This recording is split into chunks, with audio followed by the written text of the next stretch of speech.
ஏன் இன்னைக்கு தலைவர் மாற்றப்பட்டிருக்காரு? எங்களுடைய நிரந்தரமான தலைவர் மருத்துவர் ஐயா தான். 1980 வன்னியர் சங்கம் துவக்கிய காலத்திலிருந்து நிறுவன தலைவர் என்ற பெயரோடு எங்களை வழிநடத்தியவர் மருத்துவர் ஐயா அவர்கள்தான்.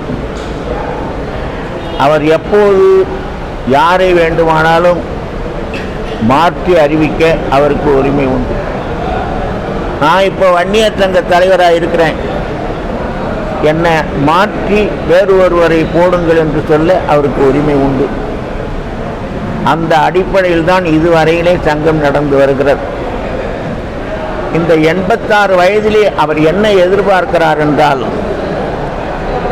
இந்த நாட்டிலே வளர்ச்சி அடைந்த சமுதாயமாக இந்த வன்னியர் சமுதாயம் வர வேண்டும், எல்லோரும் சம்பாதிக்கக்கூடியவனாக இருக்க வேண்டும், எல்லா வீட்டிலும் கார் நிற்க வேண்டும் என்று விரும்புகிறார்.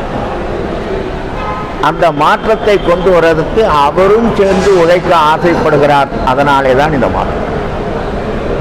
இதில் ஒன்றும் சண்டை கிடையாது, கோஷ்டி கிடையாது, எதுவும் கிடையாது. வன்னியர்கள் எல்லோரும் ஒரே கோஷ்டி தான்.